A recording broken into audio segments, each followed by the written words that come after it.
Oh, yeah. HooperCast. Hey, guys. So, this is episode 70 of the HooperCast, and this is just Dustin and I talking about some recent film news. We're focusing mainly on the Spider-Man Marvel news, a couple other items as well, but next week we'll have a couple of movie reviews and some other good stuff, too. So, stay tuned. Or else.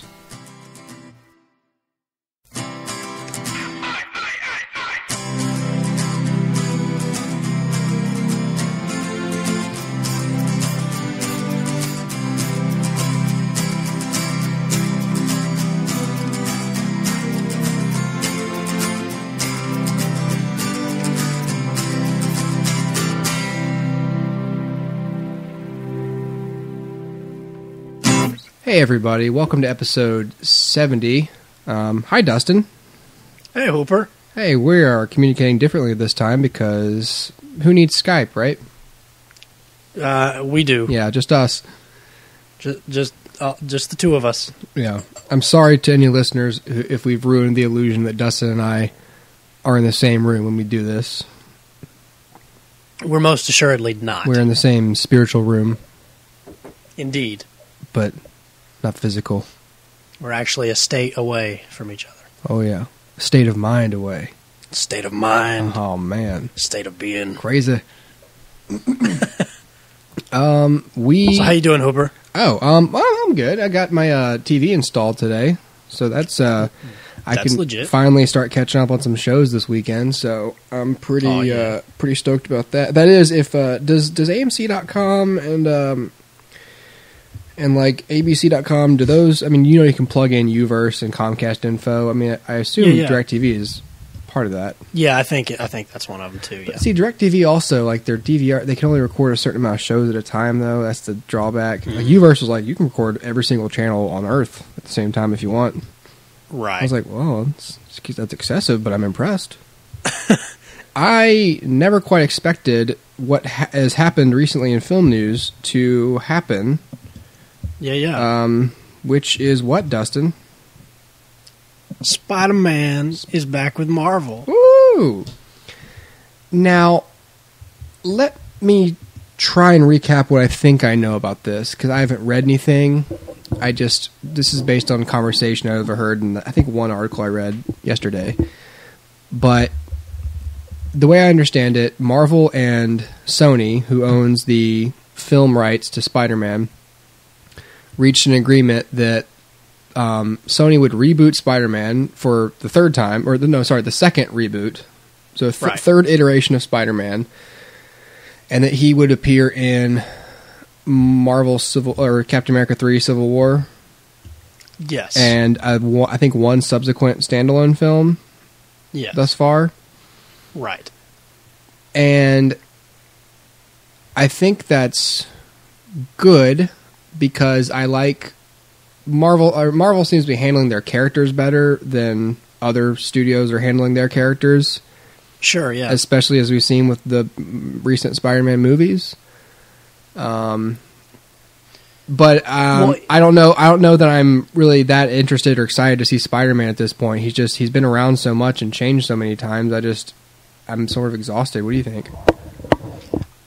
I'm not exhausted of Spider-Man because he's one of my favorite characters, but I do think that I'm exhausted of the Andrew Garfield iteration. So for me, it was certainly welcome news that they're going to be doing something different.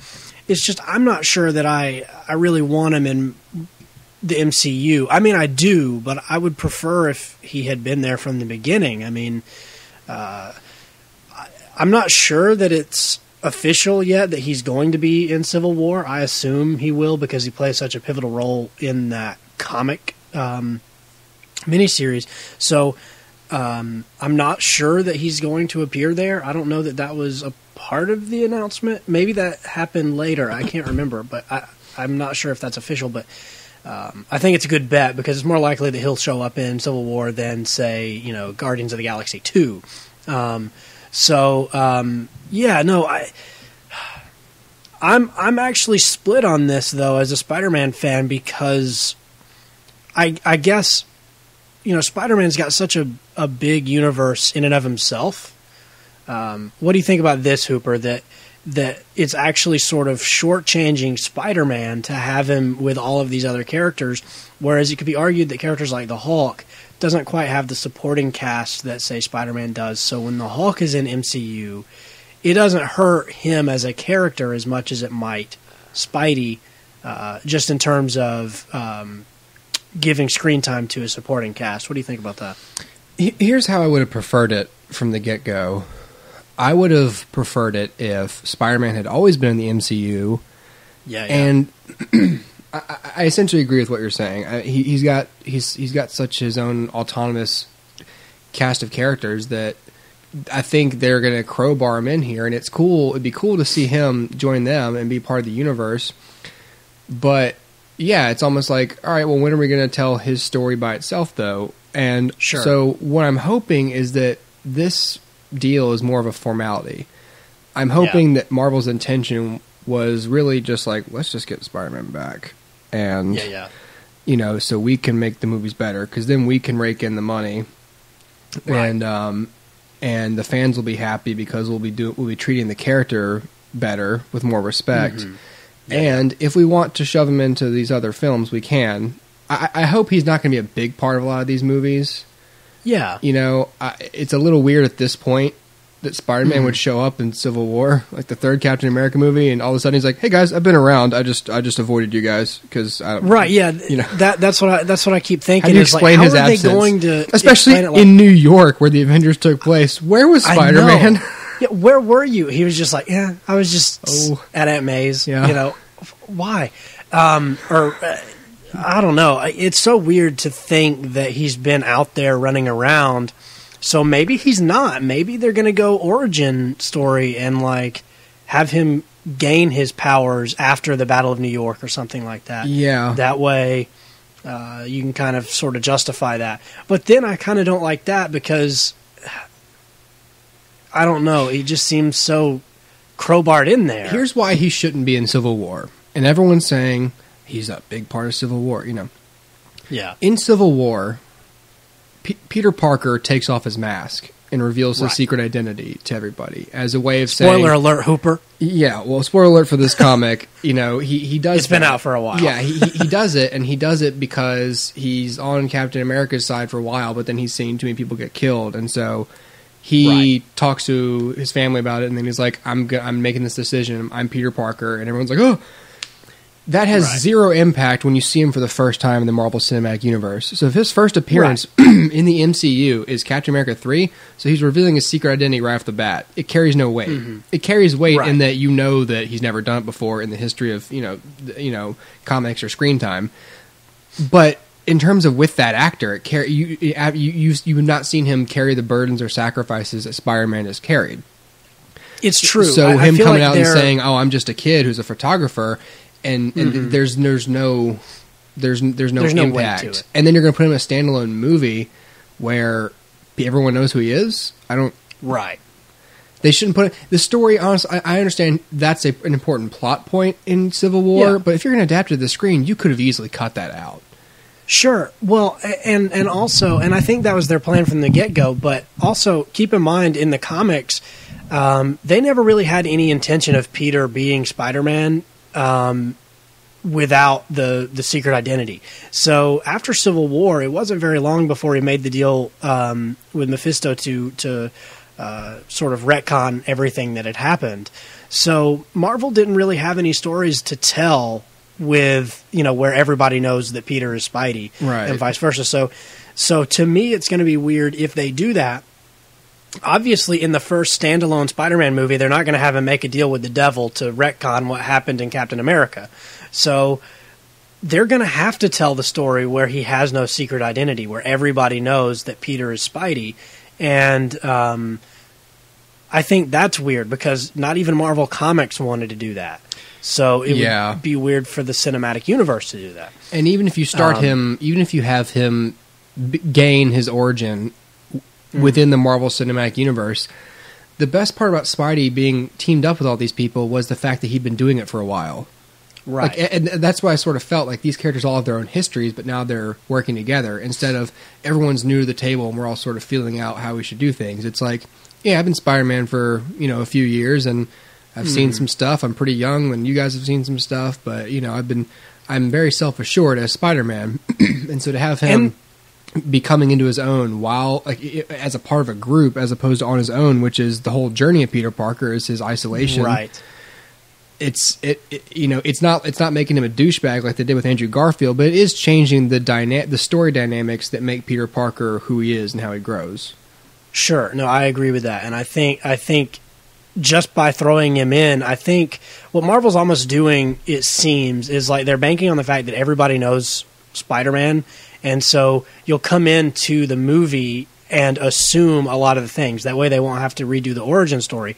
But I think that's such a lazy way of doing things, because if we're going to reboot, if we're going to recast and brand, basically, then, like you were saying, it's not going to have any impact. I mean, just because it's Spider-Man doesn't mean anything to the average Joe. I mean, I think about my grandfather, right? My grandfather likes the Spider-Man movies a lot, but he's never read a comic book in his life. So will he go see Spider-Man when it comes out under the MCU? Yes. But he's not going to bring with him all of that stuff because he didn't even see the Andrew Garfield movies. So, like, I just don't understand how, like, for somebody who does not know the comics and whose only entrance to Spider-Man has been the films, how they're going to bring that emotional baggage to Spider-Man this time around, I just don't think is going to make any sense. I'm doing a really bad job of explaining that, but I just think that the average Joe isn't going to relate to this character just because he's Spider-Man like they think he will. I think the average Joe wants to spend time and grow with that character. Yeah.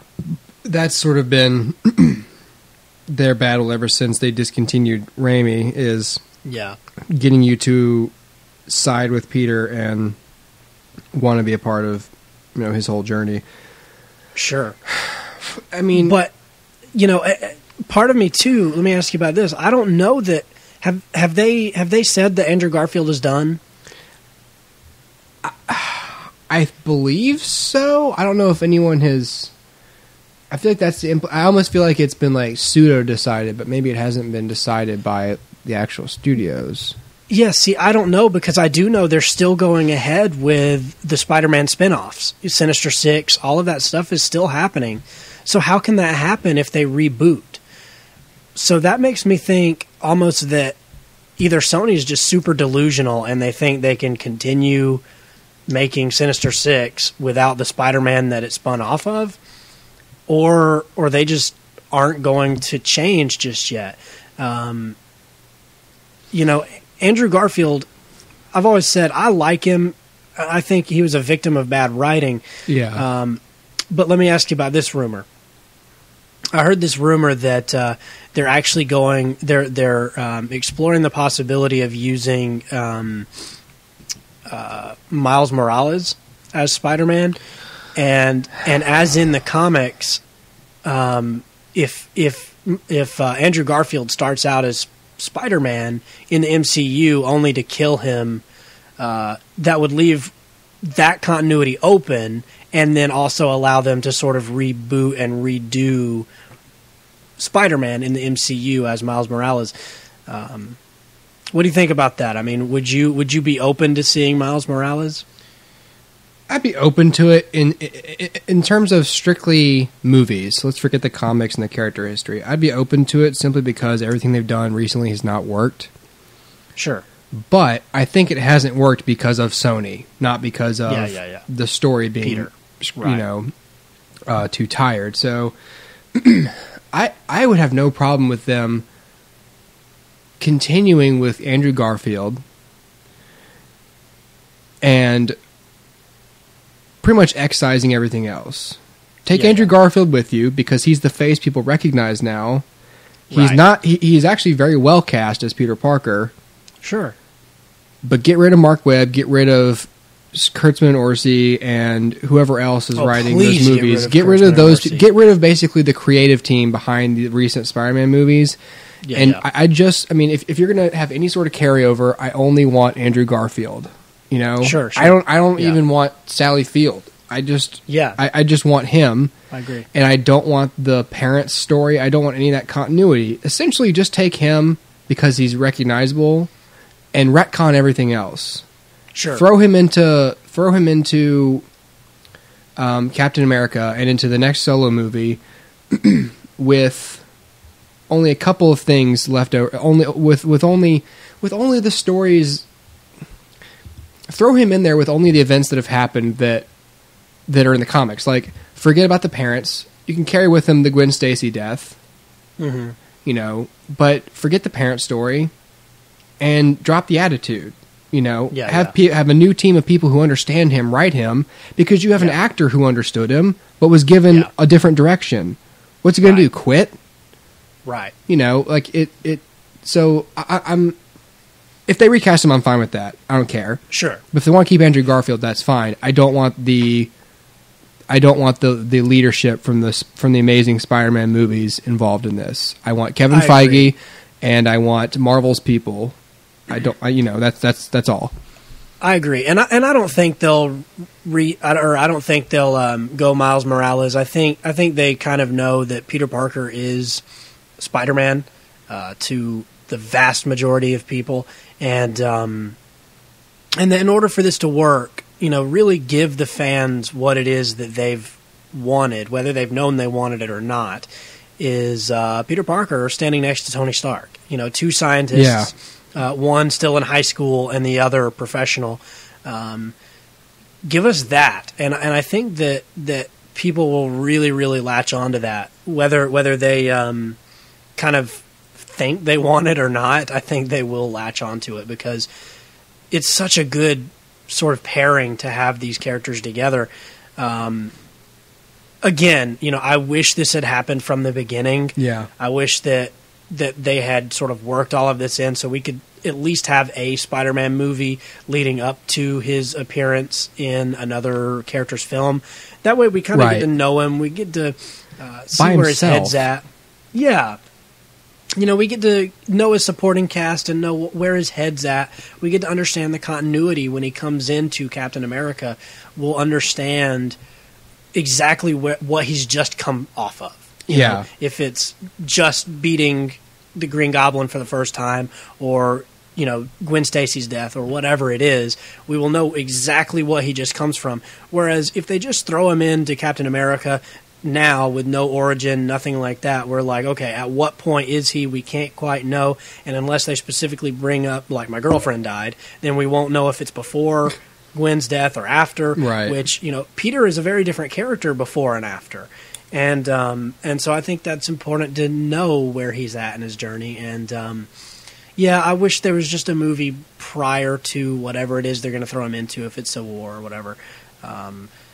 Just let us get to know him and his cast and his, you know, his mindset.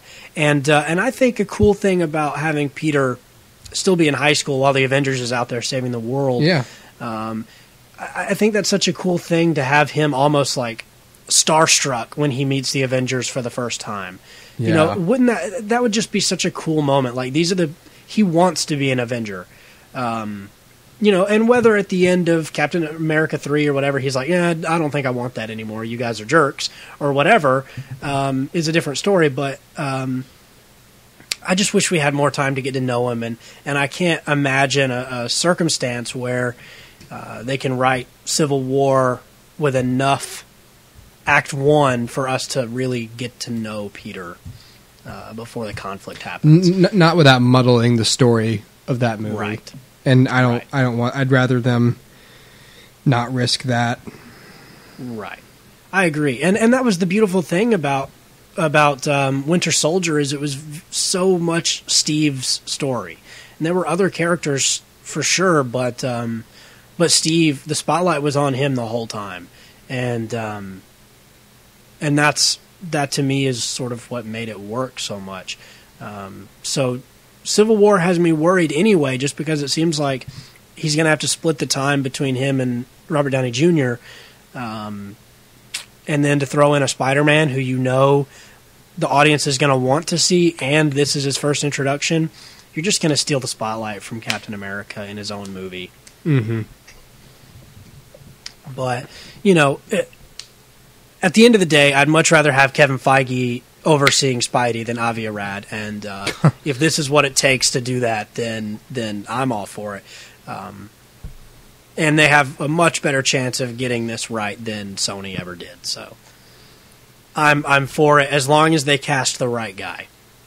Yeah. It's interesting for sure, and I am looking forward to it. Let me ask you this, Dustin. Me and John talked about this. Do you think they're going to kill Steve Rogers in Captain America 3? I think it's very possible. Mm-hmm. If not in Captain America 3, I would expect it in the following Avengers. Yeah. I think Avengers 3 is going to be split into 2 parts, correct? Yes. I would expect that, if not in Civil War, I would almost expect it at the end of the first part 1 Avengers film. That way, that's sort of your cliffhanger. That's your Katniss being pulled up from the Hunger Games in Catching Fire, that's sort of the thread that you're going to follow in the next film is, instead of Katniss being rescued, you have Steve Rogers dead on the courthouse steps. Yeah. And then you can go a number of ways. You can have Bucky take over, or you can have Falcon take over, which may be what they do, considering that's what they're doing in the comics. Yeah, well, John also pointed out that Sebastian Stan has signed on for like 6 or 9 movies or something. Yeah, he has. So that's one of those things where it's like, But to be fair, the little kid from Iron Man 3 signed on for like 5 movies. So God, I don't like that kid. I know. So what they plan on doing with him, I don't know. I think sometimes they do that stuff just to kind of cover their butts. So it may not be indicative of anything. Man, I don't know how many movies Anthony Mackie is signed on for. Yeah, but I would imagine they've probably signed him for a few now, because they officially announced he is a part of Avengers: Age of Ultron. So I would imagine that if they didn't sign him for multiple films from the get-go, then at least by now they've locked him in. Yeah, I think they'll kill him.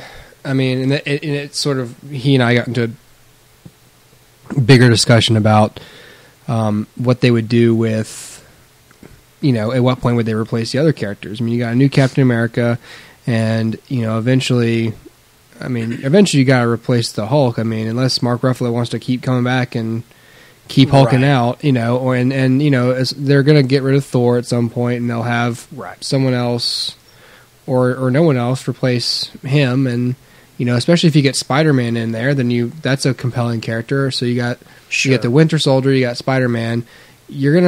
Tony Stark's gonna drop out at some point, right? And then we left with who? The Inhumans or Black Panther or these other Phase 3 people. Scarlet Witch and Quicksilver. Yeah. I really think what they're kind of going towards, and I don't know when it'll happen, if it'll be after Infinity War or if it'll be, like I said, sort of the part 2 of Infinity War. But I feel like sort of what they are leading towards is that these older guys, the guys that we've been following the whole time, will give it up and come back for like cameo roles at various points. But they will pass the torch on probably sometime during Infinity War or at the end of the last one. And then going forward, we may see Thor every now and then. We may see Iron Man every now and then. But I think they'll probably go with some of the younger characters. Like you mentioned, Black Panther and the Inhumans stand out. They'll probably graduate some people from the minor leagues, a.k.a. television, and bring Agents of S.H.I.E.L.D. characters up. Like, I think Adrienne Palicki is on S.H.I.E.L.D. these days, and they'll probably graduate her up, and maybe the girl that plays Skye. Because she's... they just gave her superpowers. Yeah, she got superpowers now. She's Quake. Yeah. Who's one of the Inhumans, I think. Right. So what they'll do is I would imagine what they'll do is start pulling Inhumans and TV characters up to be the next wave of Avengers. I mean, Daredevil too.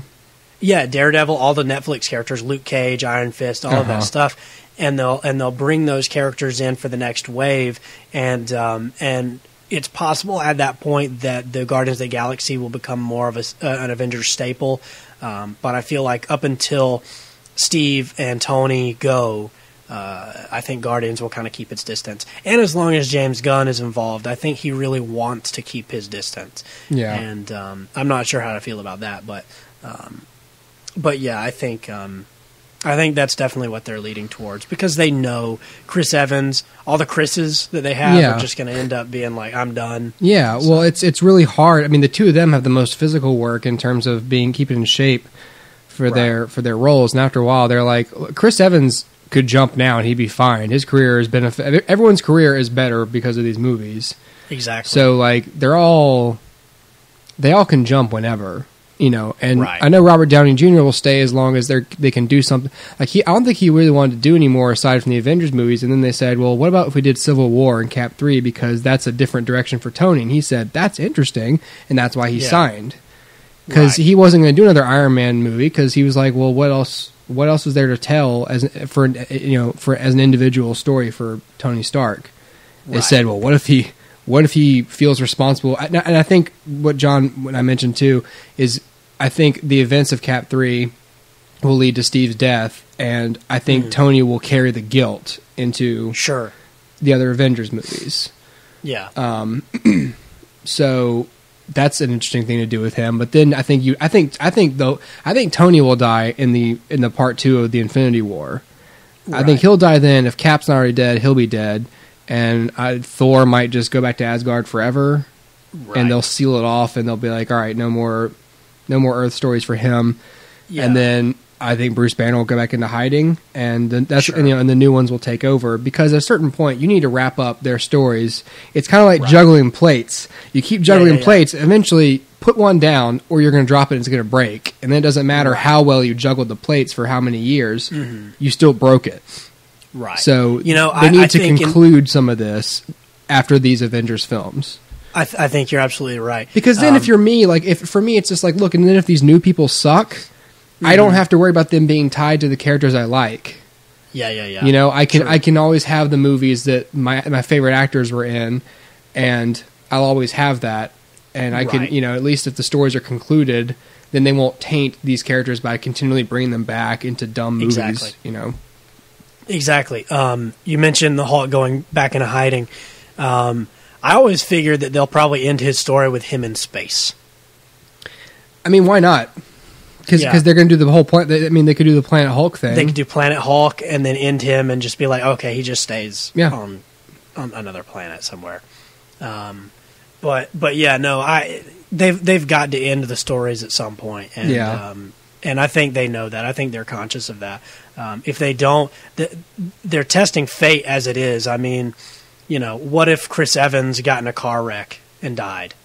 You know what I mean? Right. They've got to kind of be like, okay, we've gambled enough. Yeah, we're out. So, and then gamble some other characters. I think maybe that was the purpose of Guardians of the Galaxy, was just to see, can we do it with somebody other than big names?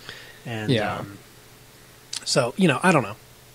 Yeah, and it seems like too many characters right now, but I think it's because they're trying to make the transition smoother. Right. And I'm okay with it for that reason. I don't think they're trying to add more and not subtract any. Sure. So I'll tell you the one thing that I'm worried about, and you can probably tell me I'm paranoid, is I'm worried about Scarlet Witch and Quicksilver. It's too early to tell. We haven't really seen much of them, but I'm really worried that they're not going to fit in with the Avengers, and I'm worried that I guess what I'm worried about is that they're wasting our time. Is that they're not going to be as popular of characters, and then they'll just be kind of cast aside or sent away. And I don't know. It's too early to tell, but that's the only reservation I've got with the MCU right now. Yeah. Other than Spider-Man. Or they'll fit in too easily, and it's like, you didn't earn this. Right. Yeah, that's we true. We don't really know you that well. I'm more worried that they'll fit in too easily. Yeah, no, that's true too. I don't know. I guess we're just gonna have to wait and see with them. I don't know. Yeah. I have hardly any speculation. I just have do this right, or right. Make them bad. I don't know. Just do something else. Sure. Yeah. What was your other news story, Dustin? The next news story that I want to talk about is Neill Blomkamp has, I guess, officially announced now that he's doing the next Alien film. Yes. In January, he started releasing via Instagram a few, some concept art from a script and some story ideas that he had. And it went viral. A lot of news outlets kind of picked it up and said, is he working on it? He eventually said he was not working on it. He had hoped to, but it just wasn't going to work out. And then a few weeks later, he was like, oh, wait, yeah, I am working on it. And so I think kind of what happened was I feel like almost what he did was just test the waters and be like, before I go pitch this to Fox, let me see how many people are interested. And the fact that it spread like wildfire, I think probably allowed him to go in and say, look, I'm interested, Sigourney Weaver's interested, and we've got the internet interested already. So what do you say? And Fox was like, all right. Or Fox said, we'll hire you, but let's all test the waters. Test it. Yeah, that's true, and too. It was their idea. However, I can see it going either way. I can see them doing that, but I can also see him being smart enough to get public opinion on his side before the pitch. Yeah, no, that's true. It could have been either way. But nevertheless, he's finishing up a film called Chappie. And I think Sigourney Weaver is in that film, and I saw an interview with her where she was saying that pretty much from day one on set, he was sort of pitching ideas to her for another Alien film. Real professional. Yeah, real professional, Neill. Yeah. Never trust a guy named Neill. So what's the context of this scene? Hey, before we get to what we're doing today, can you look at these sketches I made of the xenomorph and tell me... What if Ripley lost a leg? What if Ripley marries the xenomorph? Do you think she could ever love it after all it's done to her? Do you think she'd take it back? Oh no. We're on set right now. I'm sorry. I know. I'm sorry. Oh, you're right. I'm so sorry. It's so unprofessional. I'm just saying. I think they would have a beautiful relationship. Okay. Action. But yeah. So if you have a moment, listeners, check out his Instagram. There's a lot of photos up there of concept art, and I think what during the press junkets for Chappie, he's been talking about it a little bit, and it sounds like what he's going to do is make a sequel to Aliens, which means he's going to be sort of pretending Alien 3 and Alien Resurrection never happened. And so this will sort of be a direct sequel to Aliens, again starring Sigourney Weaver and Michael Biehn as Hicks. So yeah, I think this is really interesting for a couple of reasons. One, the aliens are such an awesome character and awesome design and super scary. I don't know why they haven't been making an Alien movie every 3 to 5 years since the first one. But they make it scary again. Yeah, I agree. I mean, make these guys, just their design alone freaks me out. Mm-hmm. Like, it doesn't take much. I'm super psyched because I've never seen Alien 3 or 4. It's like The Godfather 3. I love the first two so much, I refuse to see the sequels that are supposedly inferior. Yeah. So I haven't seen Aliens 3 or 4. I can't really talk about them. I know at some point Ripley dies and comes back with alien DNA and she can shoot acid or something. So I think it's a good move for them to ignore that they happened. And just be like, okay, sequel to Aliens. And I think this is a really good opportunity. If Alien is sort of Act 1 and Aliens is Act 2, this is a good way to sort of end Ripley's trilogy of films and end her story. And I think what would be fun about this is once Ripley's done, then they can move anywhere in the universe. And you know, like Predator's not tied to Schwarzenegger, this franchise shouldn't necessarily be attached at the hip to Sigourney Weaver. and so if this film is a step in that direction of, we can just tell a new story, then I'm all for it, because I would love to see the aliens make their way to Earth. I'd love to see what Earth looks like in the future. Yeah. I'm not talking about Alien vs. Predator, which I also haven't seen either of those films. And as I understand, they take place in modern day Earth somehow, which doesn't make much sense, but okay. So anyway, but I'd love to see future Earth with like Wayland Corp, all big and powerful and whatnot, or Wayland Yutani Corp, I guess it is in those films. And show me future Earth, all Blade Runner-y, and then be like, oh yeah, by the way, there's some aliens on Earth, and I'd be like, oh snap. So do something like that, and if this is a step in that direction of finally branching out to, okay, we're riding in space, and then we crash land, or there's an alien on the ship, or whatever it is, then I'm all for it. So I think Neill Blomkamp is certainly the guy to do it. He is a fan, which is always a good sign, and those films, he says, really inspired him to do what he does. So I feel like you're going to get something kind of special out of him just because of that. Even if the story's not good, I mean, it'll look good, and it'll be, I think, pretty connected visually to the universe that has been established. And anyway, long story short, I think that he's the right guy. District 9 is great. Elysium I never saw, and Chappie I don't have any interest in, but I think this would be a good step for him. So I'm excited about it. It's kind of like with J.J. Abrams, having said a lot of his inspiration came from Star Wars and movies like that. Well, that's the guy you want to direct the new Star Wars. Exactly. Like you I mean, there are some people who are like, oh, I'm a fan of blah blah blah, and it's like, well, why don't you direct the reboot of it? And that sucks. But you want talented people who've shown range in their careers, but also competence and even at times restraint. Well, he's not gonna prequel up these Star Wars movies by throwing in a ton of CG characters. He's gonna keep it pretty grounded, faithful. So I think Neill Blomkamp's got a good track record. He doesn't have a large body of work, but he's got a very consistent body of work, I think. Yeah. And I think that'll be good. Like I said, you need to make it scary again. You need to remind people why these xenomorphs are they're not just going to go down very easily. They're going to be very difficult to get rid of and very imposing. I mean, even one on a ship of 30 people should be scary. Yeah, I agree. So that when it's finally one against one, then it's horrible. And I think you're right, just to tie up Sigourney Weaver's story. Kind of like with the new Star Wars, like sorry to keep bringing that up, but I mean, like, I don't think that Han, Luke, and Leia should be in more of them than this first one. Yeah. I don't know if they are going to be, but in my opinion, it's like I don't want to see another trilogy with these old characters. They can be there with this one to establish the continuity, but they shouldn't stick around. Sure. No, I agree. No. Well, let me ask you about two more things, and then we'll wrap it up. I think these will be pretty quick. Okay.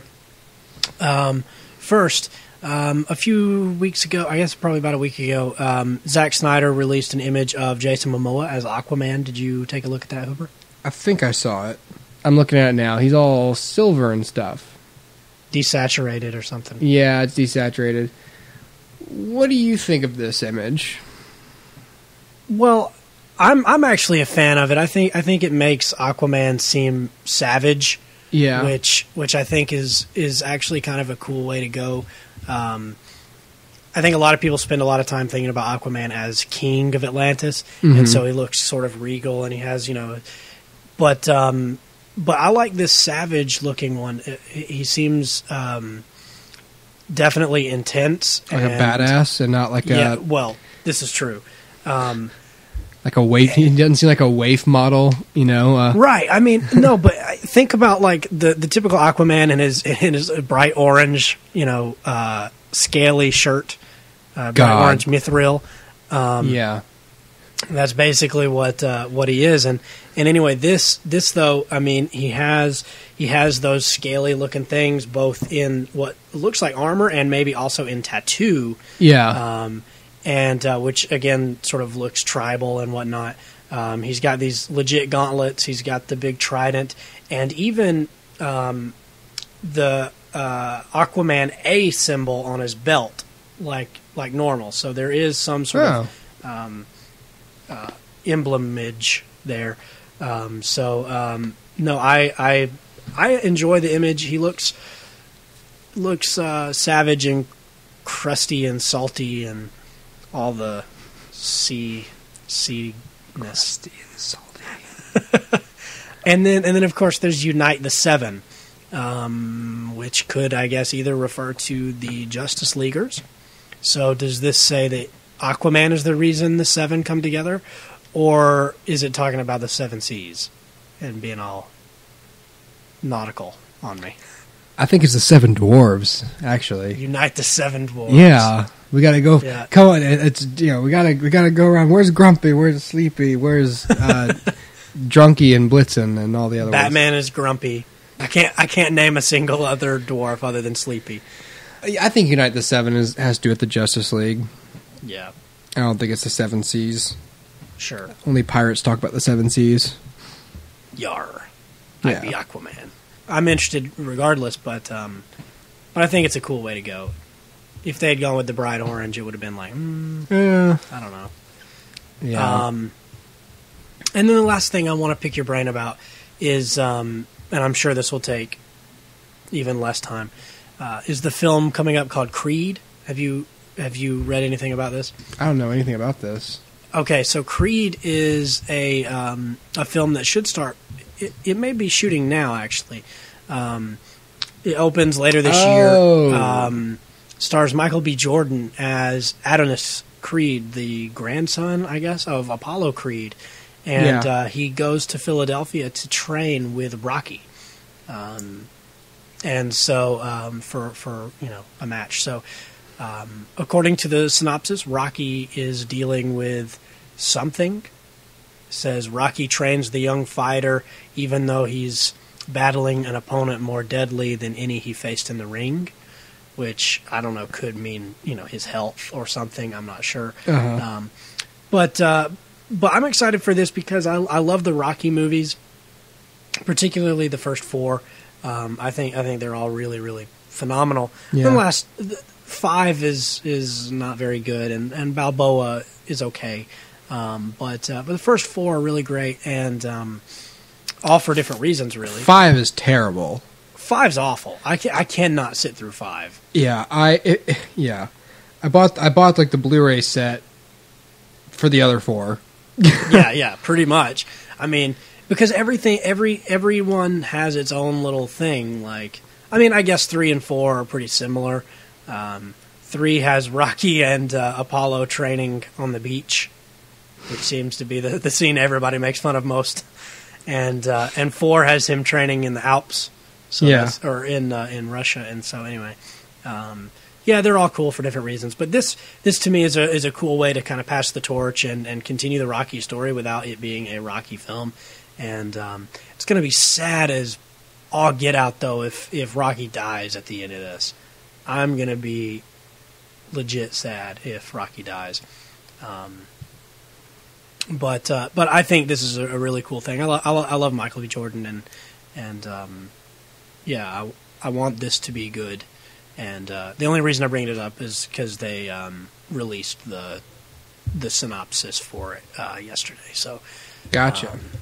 I'm excited for it, and I think it's a cool way to kind of breathe life into a franchise that should, by all means, be dead. Much like Rocky himself soon. Much like Rocky himself. Yeah, I think that's the only real story you can tell of Rocky right now is passing on, the wisdom and everything. Sure. I was fine with Balboa being the last, but I was fine with 4 being the last, and then I was okay with Balboa being the last too. So we'll see. You just gotta you really do have to keep the focus on Creed, though. Like, you gotta, sure, it's gotta be his story, and you have to tell Rocky's part of it like he's not even like a legacy character. Yeah. That was a healthy heaping of film news, Dustin. That was. Yeah. All right. Well, stay tuned for other stuff coming up.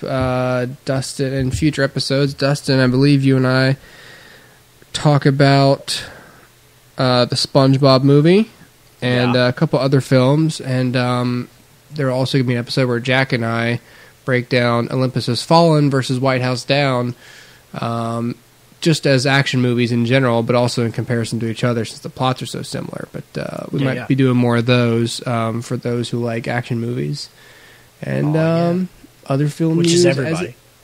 Which is everybody. But there's a way to do it, and there's tropes. The whole purpose, I guess I'll go ahead and tease ahead what he and I are doing. The whole purpose of those episodes is really to say, you know, there are certain things in action films that are timeless, that you know, there's a way to do them, and then there's some stuff that's outdated that shouldn't be done, you know, anymore. Lines that are spoken that really need to stop, you know, certain tropes that need to die out, but certain classic elements that will always work, you know, buddy cop movies and this, and, you know, like, you know, damsel in distress kind of thing, you know. So what works, what doesn't. Sure. You know. So anyway, well, until next time, everybody. See y'all. Goodbye. Bye. I'm Smaug the dragon. Oh, Smaug the stupendous. Oh, you didn't sound like Bilbo there. You sounded like Smaug's wife. I'm Smaug the stupendous. Oh, Smaug the stupendous. Say it again. Whoa, we must. I said Smaug the stupendous. Say it louder. That's right. What are we surrounded by? Your treasure. All your gold. That's right, I'm rich. I'm so rich.